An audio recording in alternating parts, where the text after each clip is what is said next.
लड़का के लाइन है, मेरा लाइन आएगा।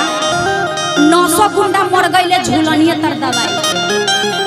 लड़का के लाइन बा हाँ कि चढ़लवा जवानी गोरी मार के रख ताला आ ना तो एक दिन चल जाई कमरिया पर भाला। हेने तक बाप रे बाप। हाँ दर्शन इधर कीजिए क्या ना, आगे का दर्शन आगे से ना होगा, आप पीछे करवा रही हैं कर रही हैं।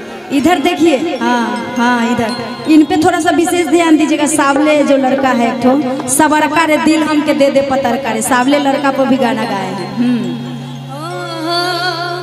कि चढ़लवा जवानी गोरी मार के रख ताला आ ना तो एक दिन चल जाई कमरिया पर भाला आ ना तो एक दिन चल जाई कमरिया पर भाला।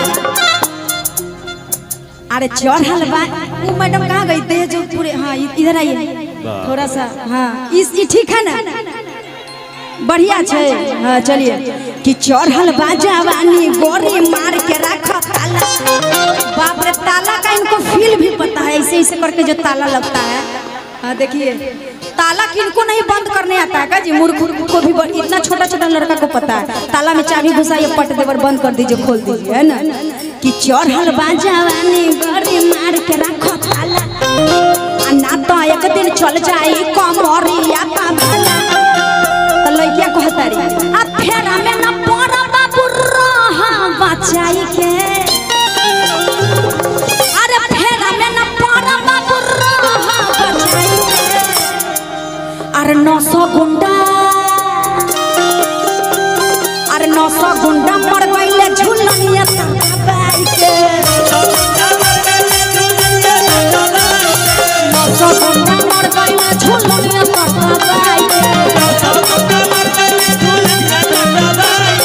चढ़ल बा जवानी गोरी मार के रख ताला ना तो एक दिन चल जाई कमरिया पर भाला। चढ़ल बा जवानी गोरी मार के रख ना तो एक दिन चल जाई कमरिया पर फेरा में न पड़ बाबू रहा बचाई के। फेरा में न पड़ बाबू रहा बचाई के।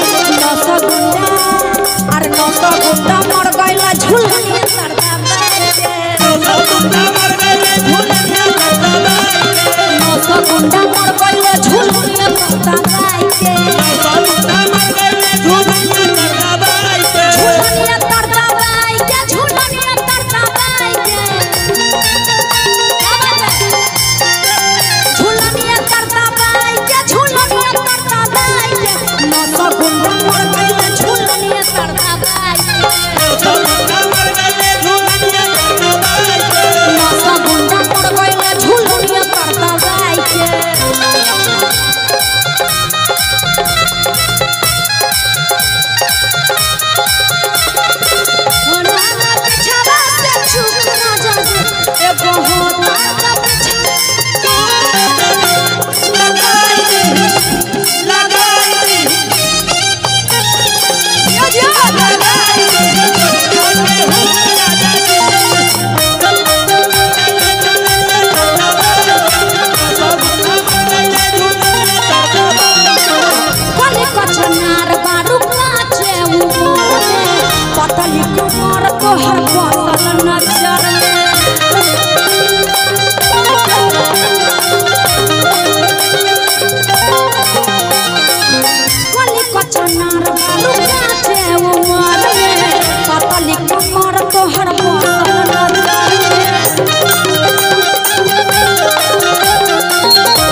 900 गुंडा, अरे 900 गुंडा मर गए